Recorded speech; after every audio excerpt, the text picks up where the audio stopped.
1절 9절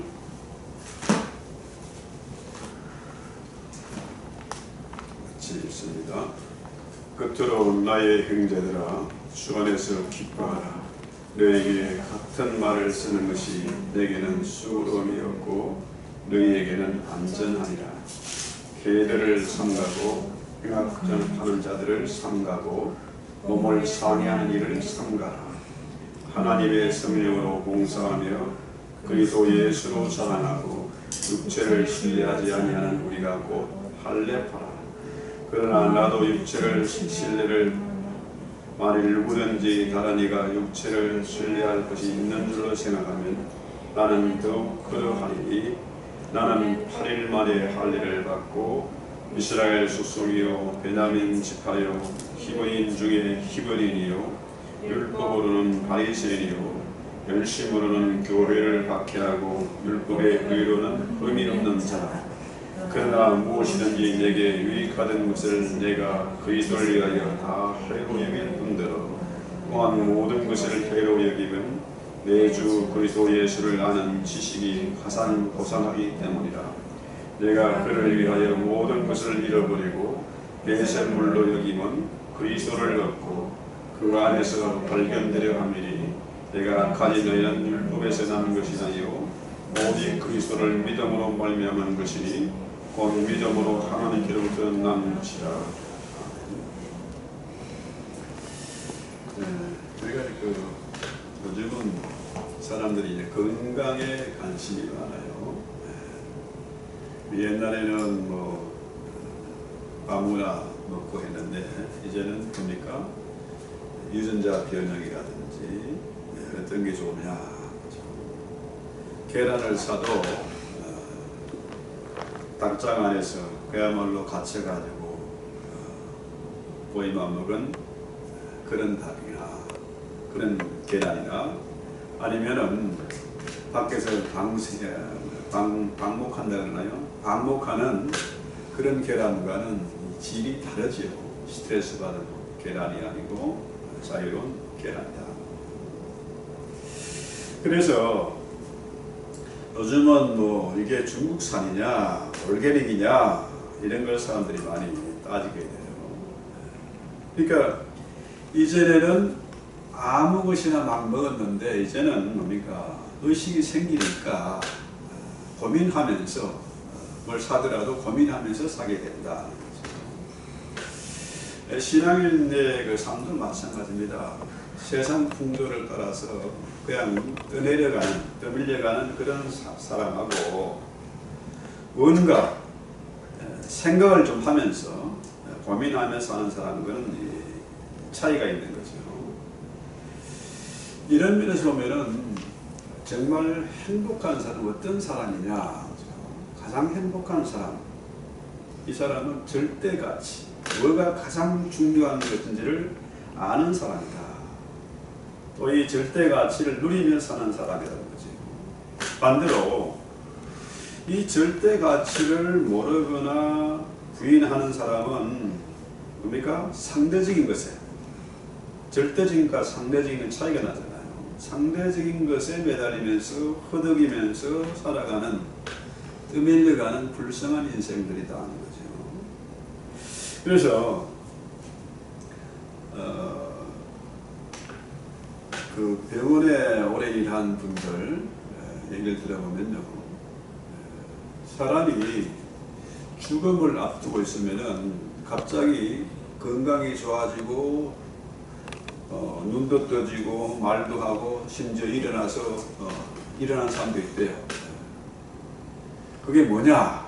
왜 그런 현상이 일어나느냐? 이게 병상에서 오랫동안 고통을 당하다가 이제 자기가 죽음을 스스로 인정하고 이제 죽음이 가까웠다. 죽음을 인정하는 순간에 놀라운 에너지가 막 생긴답니다. 그래서 눈도 뜨게 되고 말도 하게 되고 일어나기도 하고 한다는 거예요. 그러다가 그것이 갑자기 시들해서 죽는다는 거죠. 그러니까 이게 죽음을 인정한다는 거 상당히 고통스러운 일이고 어려운 일인데 이것을 인정하게 되면은 자신도 모르는 놀라운 에너지가 생긴다. 이런 얘기를 하더라고요. 이렇게 보면은 자, 우리가 살면서 나 오늘 이대로 죽어도 여한이 없다. 이런 사람은 참 행복한 사람이죠. 후회 없이 살아온 사람이다. 자, 반대로 한 번도 그런 생각을 누리지 못했고 기쁨을 누리지 못한 사람은 그 사람은 불행한 사람이다. 이런 얘기죠. 그래서 바울이 1절에 보면 뭐라 그래요? 정말로 끝으로 그렇죠? 이 말은 결론이다. 결론적으로 나의 형제들아 주 안에서 기뻐하라. 너에게 같은 말을 쓰는 것이 내게는 수고름이 없고 너에게는 안전하다. 지금 바울이 아주 중요한 결론을 얘기하고 있는 겁니다. 나의 형제들아 주 안에서 기뻐하라. 바울이 빌립보 교회를 세우고 빌립보 교회에서 전한 말이나 지금 바울이 로마의 감옥에 자유를 잃고 있지만은 지금 편지를 통해서 쓰는 말이나 똑같은 말이다. 같은 말이다. 자, 바울이 여기서 따로 저기서 따로 또 작년에 쓰던 말과 지금 쓰는 말이 똑같다는 겁니다. 이것이 나에게는 뭐라고 수고름이 없다. 왜? 진리는 하나이고 바울은 언제나 진리의 말씀을 선포했다. 이것이 나가 편하다죠. 그 다음에 그것이 너에게는 안전한 것이다. 그래서 이전에도 뭡니까? 주 안에서 기뻐하라 이 말을 했어요. 기뻐해라. 자, 주 안에서 기뻐하라 이 말은 뭡니까? 주님을 바라보고 살라는 거죠. 주를 바라보고 살아라.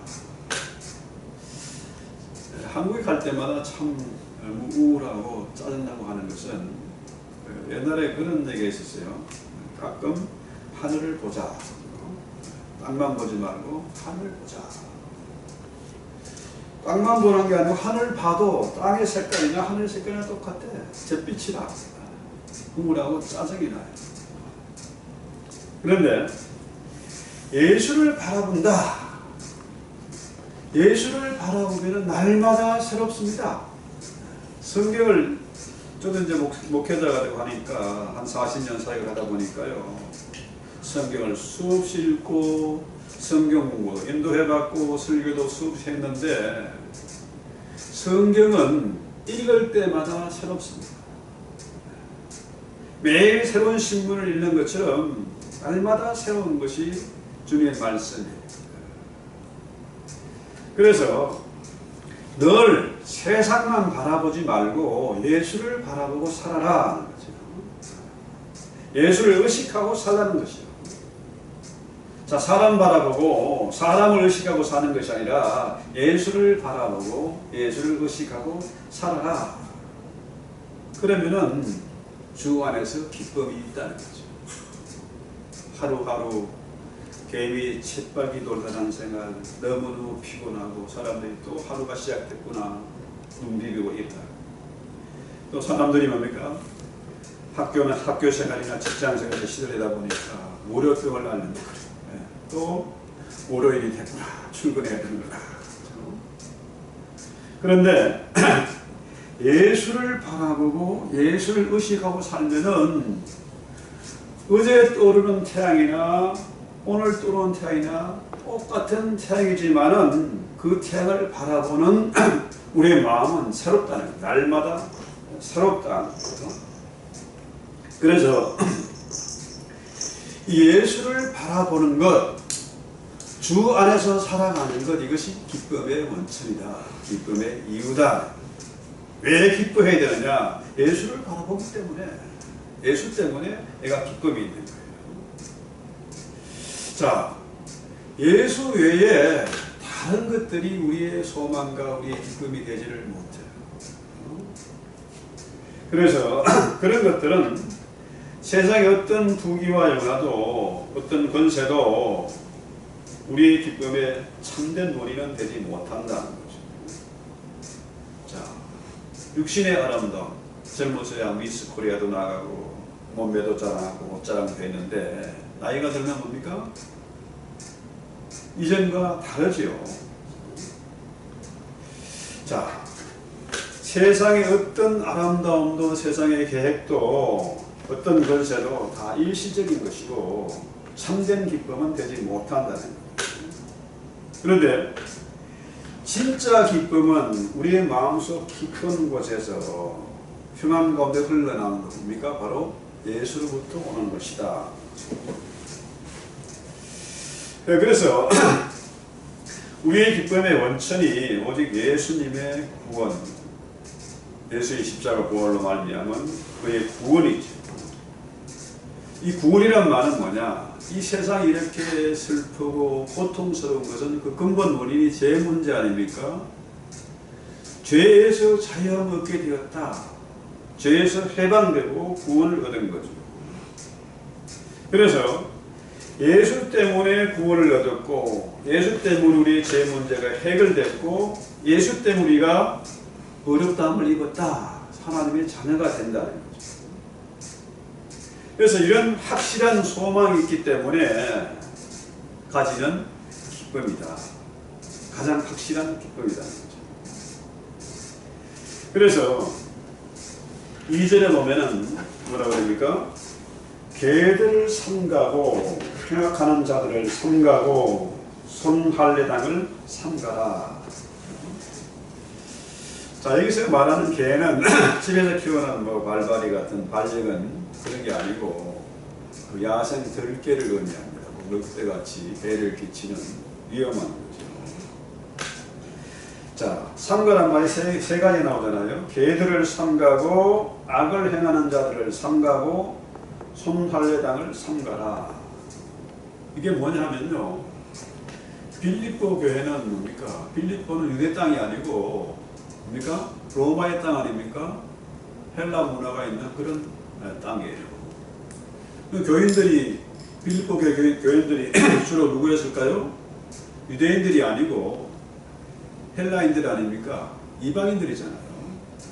그런데 그 당시에 빌립보에 유대인들이 별로 없기 때문에 유대교에 해당 시나고게가 없고 유대 커뮤니티가 없었어요. 자, 이게 우리가 미국 와서 살지만은 이 애틀랜타에도 올림픽 이전만 해도 한국 사람 별로 많지 않았어요. 저도 이렇게 와서 한 20년 지내다 보니까 엄청나게 한국 인구가 늘어났습니다. 자, 그런데 빌립보 교회에 바울이 이제 교회를 설립하고 나니까 유대인들이 찾아 들어왔어요. 유대인들이 자기들은 할례 받은 족속이고 이 자들은 무할례자들이다. 그래서 여기서 말하는 개들이나 악을 행하는 자들이나 손할례당 이런 사람들은 뭡니까? 바로 유대인들을 말하는 율법주의자 유대인들을 의미하는 겁니다. 그래서 그들을 삼가고 삼가라. 그래서 이 손할례당 하는 건 뭐냐? 손이란 말은 그 손해를 끼치는 거죠. 해를 끼치는 거, 손해배상할 때 그런 손자입니다. 그러니까 이 손바닥이 아니고 손이 아니고 손해입니다. 자기 몸을 해치는 사람. 여러분 그 족복들 보면은 막 문시 있고 막 칼 들고 막 요런하지 않습니까? 자기 몸을 막 해하는 자들이에요. 또 무당들 보면 뭡니까? 자기 몸을 해치는 자들입니다. 그러니까 이 유대인들이 유대 기독교인 율법주의자들이 바로 개 같은 자들이고 악을 행하는 자들이고 자기 몸을 해하는 자들이다. 그래서 이 기독교에서 빌립교의 이단은 뭐냐? 바로 이들이라는 겁니다. 이들이 들어와서 교회를 어지럽힌다는 거죠. 그래서 자, 빌립보 교회에 이런 유대인들 율법주의자들이 들어와서 개 같은 짓들을 하고 악을 행하고 자기 몸을 해하는 자들이다. 이들은 할례의 참 뜻을 알지 못해요. 할례란 말은 뭡니까? 아시는 대로 페리를 둘레를 토비한다, 커트한다는 거죠. 그런데 이 손할례당 이거 역시 뭡니까? 자기 몸을 막 상이나 칼을 대고 하는 겁니다. 그렇죠? 자, 이 개들 회각하는 자들 이 손할례당이 바로 한 부류의 사람, 바로 유대 율법주의자들이라는 거죠. 이들에게는 진정한 경건도 없고 도덕성도 없는 이런 자들이에요. 이 사람들은 지금도 뭡니까? 이스라엘 사람들이 지금도 할례를 주장하죠. 지금도 똑같은 짓을 하고 있습니다. 율법에 매여 사는 거죠. 자, 그래서 3절에 보면 하나님의 성령으로 봉사하며 했어요. 봉사한다는 말은 서비스 예배하는 거죠. 하나님의 성령으로 예배하며 그리스도 예수를 사랑하고 자랑하고 육체를 신뢰하지 아니하는 우리가 곧 할례당이다. 자, 할례의 참 뜻은 육체적인 할례를 의미하는 것이 아니고 마음의 할례죠. 마음의 성결이 있습니다. 그것이 곧 중생과 이 성화, 번외계이나 이게 뭡니까? 성화의 삶을 사는 것이 바로 진짜 할례다. 마음의 할례. 그 다음에 성령으로 봉사한다. 이 말은 성령에 사로잡힌 것을 의미합니다. 교회는 우리가 성령께서 세우신 기관입니다. 사람이 세운 게 아니고 오순절 성령에 대해서 교회가 생겨났잖아요. 그래서 우리의 신앙생활도 성령 안에서 해야 됩니다. 예배 드리는 것도 성령 안에서. 성령 안에서. 그러니까 성령으로 봉사한다 이 말은 성령에 사로잡힌 것을 의미해요. 자, 바울이 어떻게 헷가닥 변했습니까? 부활하신 예수를 만나서 예수님 때문에 변했어요. 그래서 바울이 예수를 믿고 난 다음에 성령에 사로잡혔잖아요. 성령에 사로잡히니까 성령에서 벗어날 수가 없어. 도망할 수가 없는 겁니다. 바울이 수도 없이 고난과 환난과 핍박을 겪었잖아요. 매를 맞기도 하고 옥에 갇히기도 하고 죽을 위협을 수없이 넘기면서 그렇게 살았지 않습니까? 그런데 그런 가운데 바울이 도망하거나 변절하지 않은 원인은 뭡니까? 성령에 완전히 사로잡혔다. 이게 바로 성령 충만 아닙니까? 그래서 우리가 예배를 드린다. 그죠? 옛날 예배 때는 꼭 뭡니까? 이 하나님은 영이시니 곧 예배하는 자가 성령과 진리로 예배할지니라. 반드시 그 문구가 들어갔습니다. 예배 시작할 때 하나님은 영이시니 예배하는 자가 신령과 진정으로 예배할지니라 했어요. 예배 드리는 그건 뭐냐? 성령 안에서 해야 돼요. 그 외에 다른 것은 헛것이다, 무의미하다 하는 거예요. 성령 안에서 예배 드리지 않으면 그것은 의미가 없는 것이다 하는 거죠. 그래서 참된 예배는 하나님의 영, 성령의 감동과 도우심으로 드리는 거죠. 그래서 자, 바울은 하나님의 성령으로 봉사하며 성령으로 예배하라 했어요. 성령으로 봉사하며 성령으로 예배하는 것, 이것이 바로 할례를 받은 참 할례당이다. 참 할례. 이것이 육체의 할례와 다른, 손 할례와 다른 거다. 그래서 우리 하나님을 믿는 성도들은 뭐냐? 우리는 세상 자랑하는 사람이 아니고 그리스도 예수를 자랑하는 사람이다. 바울이 참 자랑할 것이 많았습니다. 자, 유대인들은 육체의 할례를 주장하고 율법에 사로잡혀서 빌립보교를 흔들려고 하는데, 그렇죠? 바울의 얘기는 뭡니까? 그거 소용없는 것이다. 너희들은 손 할례당이고 우리가 진짜 할례당이다. 이 말이에요. 율법이 아니고 그리스도의 은혜다. 그래서 우리의 의와 거룩과 원천이다. 예수 그가 바로 우리의 의와 거룩과 완전한 것이다. 그러므로 그 예수만 우리의 참된 기쁨이 된다. 그러면은 자, 유대 할례당, 손 할례당 그 율법주의를 개척하는 바울료는 뭐냐? 너 뭐가 잘났는데? 이렇게 의문이 될 수 있지 않습니까? 그런데 바울이 율법으로 정말 바리새인들보다도 너희들보다 내가 사랑할 게 더 많아. 그렇죠? 나는 난지 8일 만에 할례를 받았고 히브리인 중에 히브리이고 나는 베냐민 집하고 나는 공부도 얼마나 잘했어?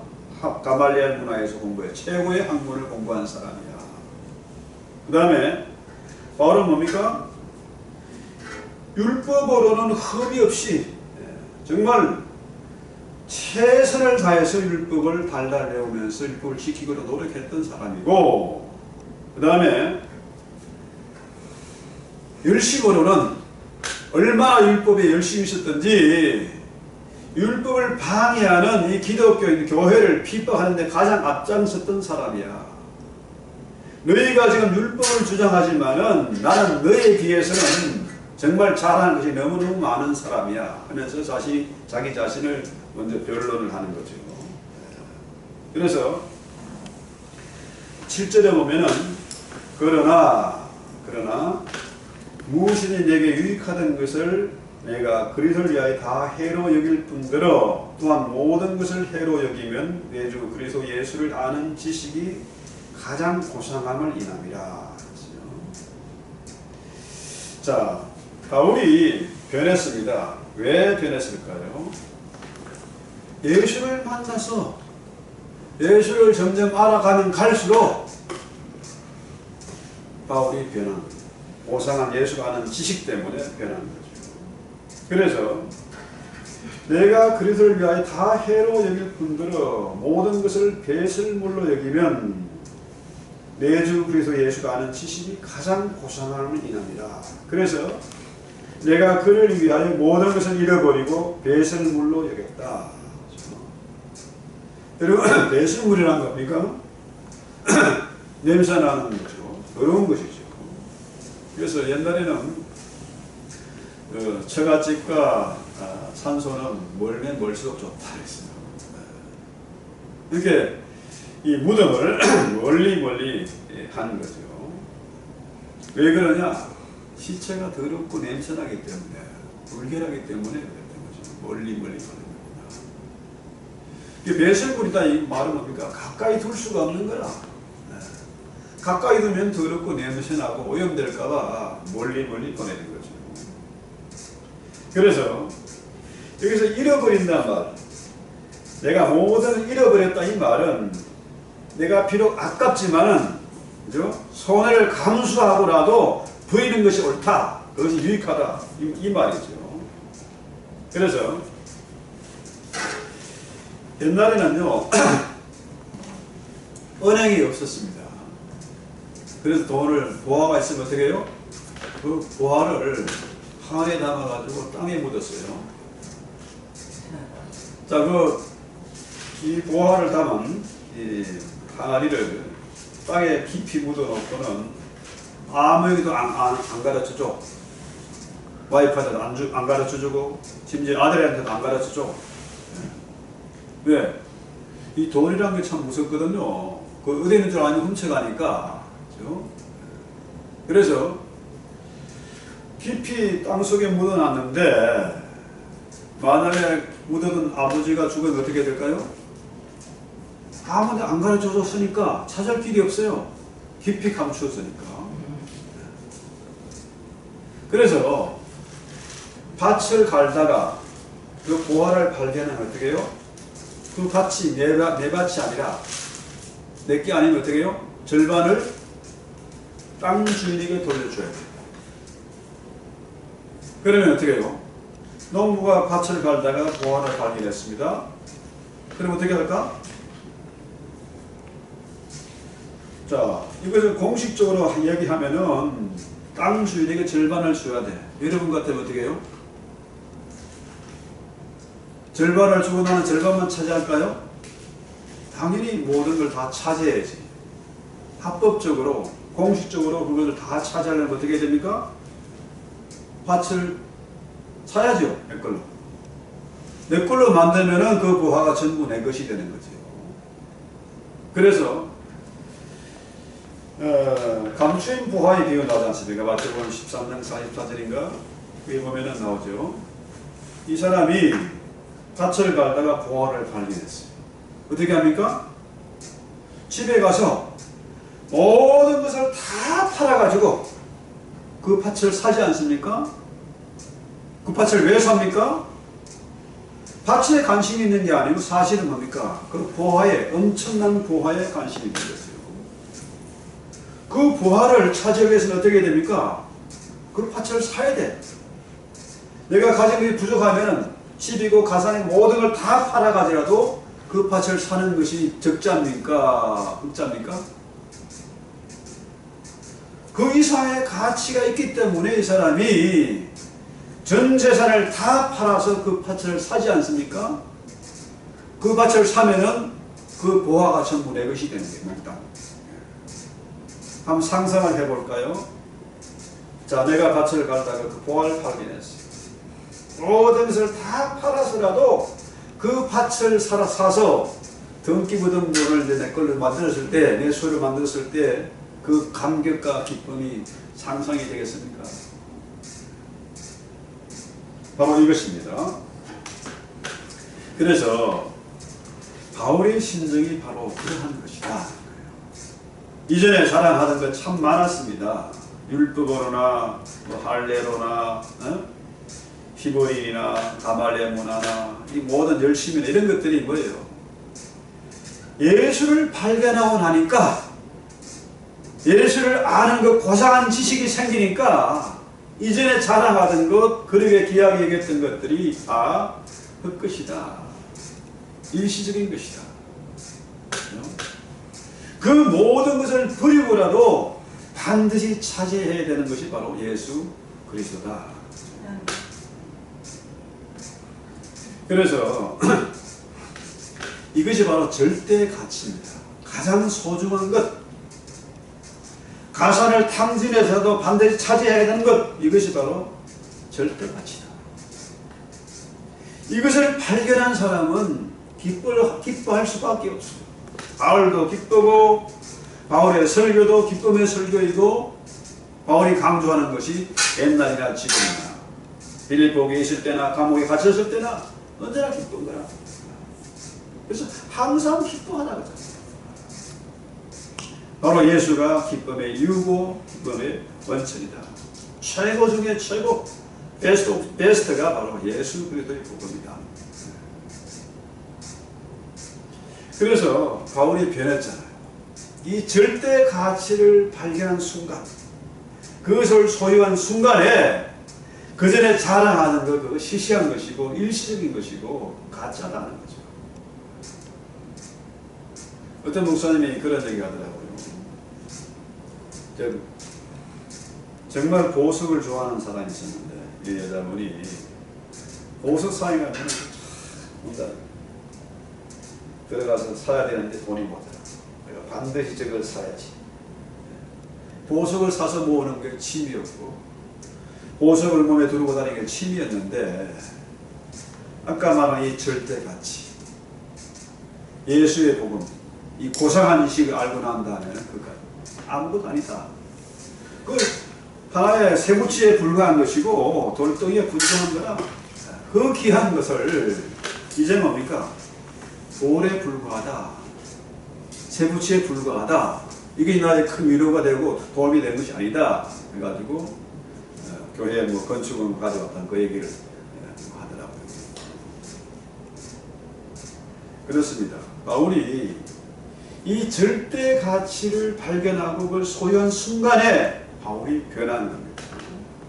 세상을 바라보는 시각도 변했고 자신을 바라보는 시각도 변했습니다. 전에 자신에게 유익하던 것들, 유대인이라는 신분과 혈통과 율법을 지키는 이 모든 것들이 결국은 자신을 이롭게 하는 것이 아니고 해롭게 하는 것입니다. 손해다. 가지면 가질수록, 지키면 지킬수록 오히려 해가 되는 것이다. 그래서 이것을 배설물처럼 보였다. 또 하나님을 바라보는 시각이 변했습니다. 옛날에는 외적인 것에 집착했습니다. 진짜 절대 가치를 몰랐을 때, 예수를 만나기 전에는 외모를 중시했다는 거죠. 외적인 것에 치우쳤어요. 사람들에게 경건을 가장하고 폼나는 것처럼 자신을 감추고 위선적인 행동을 했는데 이제는 뭡니까? 아, 하나님이 여기시구나. 예수 그리스도의 십자가 부활을 통해서 그가 성령을 보내셔서 우리가 하나님의 자녀가 되고 우리가 예수를 구주로 믿게 되었다는 거죠. 그러니까 이전에는 사람들을 의식했는데 이제는 뭡니까? 하나님을 의식하게 됐다는 거죠. 그전에 외적인 것에 치중을 했는데 이제는 뭡니까? 내 마음의 변화가 있는 거죠. 내면의 변화가 중요하다. 이것을 깨달은 거죠. 이것을 요즘 말로 말하면은 외모를 중시하는 거 아닙니까? 외모라는 것은 뭐 신체적 외모뿐만 아니라 학력이나 재산이나 건강 상태나 무슨 사회적인 경력, 뭐 이런 것들, 사회적인 신분 이런 게 될 거 아니냐. 하나님 앞에서 보람되어 하나님 앞에서 그런 것들은 오히려 신앙생활에 방해가 될 뿐이다. 사람들은 외모를 보지만 하나님은 중심을 보시잖아요. 그렇죠? 외모로 보면 사울 왕이 훨씬 잘생기고 폼나잖아요. 키도 크고. 그런데 하나님은 자, 형제들도 부모도 선지자도 잘 몰랐던 그 다윗, 인정하지 않았던 그 다윗을 하나님은 그 중심을 보시고 다윗에게 기름 붓고 이스라엘의 왕이 되게 하는 거잖아요. 그러니까 자, 이런 것들이 과연 절대적인 가치가 되겠느냐. 그래서 하나님 앞에 도저히 우리가 거짓말할 수도 없고 연기를 할 수도 없고 하나님을 속일 수 없잖아요. 하나님께서 도망갈 수 없지 않습니까? 그렇다면은 이제는 뭡니까? 하나님을 외적으로 보던 데서 이제 내적인 중심으로, 그렇죠? 자기 중심으로 하나님을 예배하게 되었다. 그래서 성경 말하죠. 주님 말씀은 부자가 천국 들어가는 것이 약대가 바늘기로 통과하는 것보다 어렵다. 그거예요. 그런 것들이 결국 나에게 큰 손해가 된다는 거죠. 해가 된다. 그래서 바울이 이렇게 확실하게 변한 이유는 뭘까요? 예수 그리스도를 아는 고상한 지식이 그를 변하게 했다는 거죠. 그래서 성도가 가진 의라는 것은 소시티에서 디카이오스 이라고 하는 디카이오스. 의가 중요한데 내 의가 아니고 하나님께서 우리를 의로 예수로 말미암아 우리를 의롭다 하시다. 자, 이것이 바로 복음의 요점입니다. 내 의가 아니라 그리스도의 의로 말미암아 우리가 의롭게 되었다. 이게 기독교의 진수입니다. 자, 세상 것은 결코 우리의 자랑거리가 아닙니다. 외모라든지 학벌이라든지 무슨 스펙이라든지 이런 게 중요한 게 아니다. 하나님은 우리의 중심을 보십니다. 그래서 이 쓸데없는 것, 그렇죠? 이 보석으로 치장하는 것, 이런 것이 결코 우리의 자랑거리가 아니다. 이런 세상 것을 자랑하는 사람은 하나님을 사랑할 수 없다는 거 아닙니까? 하나님도 사랑하고 돈도 사랑하고, 하나님도 좋아하고 돈도 좋아하고, 이게 통하지 않는 하나님과 재물을 겸하여 섬길 수 없다.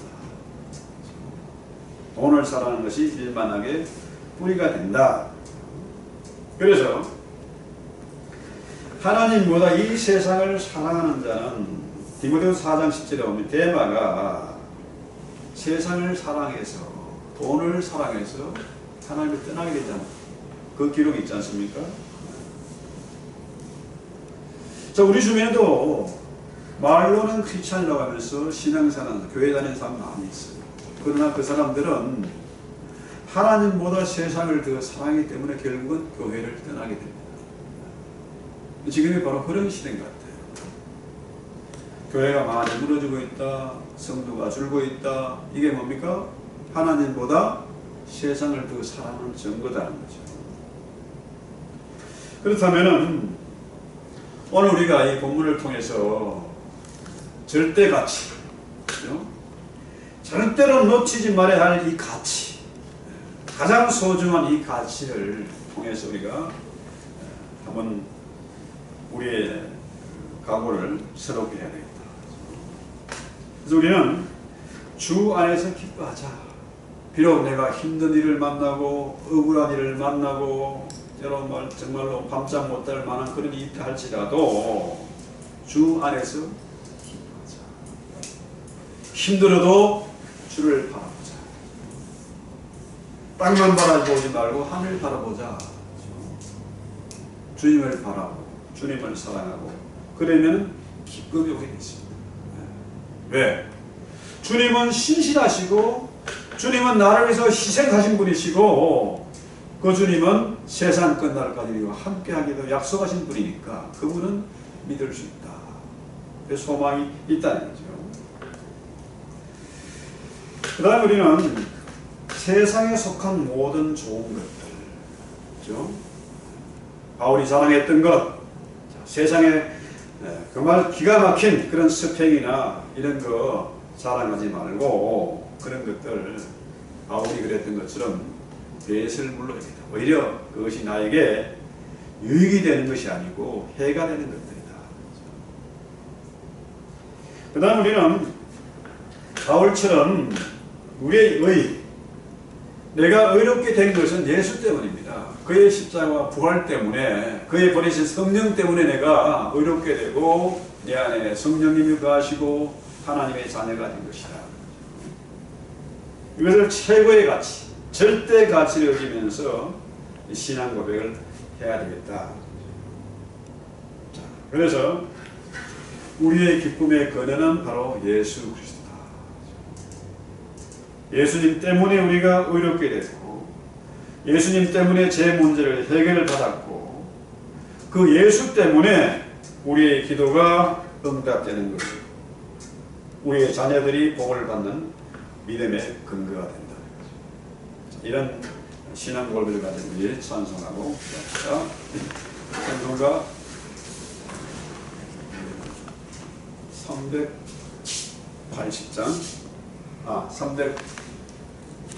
379장 내가 드리고 379장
너무 교만하고 내 중심으로 살 때가 너무 많았습니다. 주님, 저희를 불쌍히 여겨주시고 바울이 말한 것처럼 기뻐하고 기뻐하며 감사하고 또 감사하며 기도하며 또 기도할 수 있는 저희들 되게 해주시기 원합니다. 어떤 환난과 어려움을 만나도 정말 가슴이 아픈 일을 만나도 세상 바라보지 말고 하늘을 바라보고 주님 바라보게 하옵소서. 주 안에서 거할 수 있도록 저희를 친히 인도해 주시기를 바라고 원합니다. 어디에도 우리 위로가 없고 무지가 없습니다. 세상은 너무나 깜깜하고 너무나 악독하고 저 악한 세력들은 지혜도 많은데 우리는 힘도 없고 지혜도 없고 능도 없습니다. 주의 도우심이 없고 주의 위로하심과 주의 소망이 없으면 싸워 승리할 수가 없사옵니다.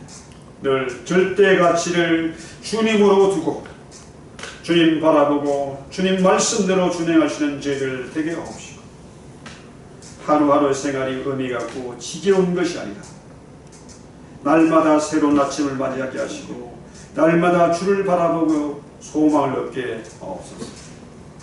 결단코 내 자랑거리를 이것 때문에 밤잠 못 자고 고민하는 것이 아니라 오히려 이 모든 것들을 해로 여기고 오직 주만 바라보게 하옵소서.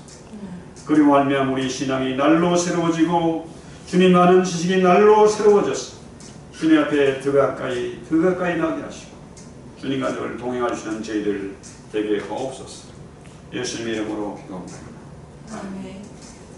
하늘에 계신 우리 아버지여, 이름이 거룩되김을 받으시오며 나라에 임하옵시며 뜻이 하늘과 같이 땅에서도 이루어지이다. 오늘 우리에게 일용할 양식을 주옵시고 우리가 우리에게 죄진들을 사해 준 것처럼 우리들을 사하여 주시고 우리를 시험에 들게 하지 마옵시고 다만 악에서 구하옵소서. 나라와 권세와 영광이 아버지께 영원히 있사옵나이다. 아멘.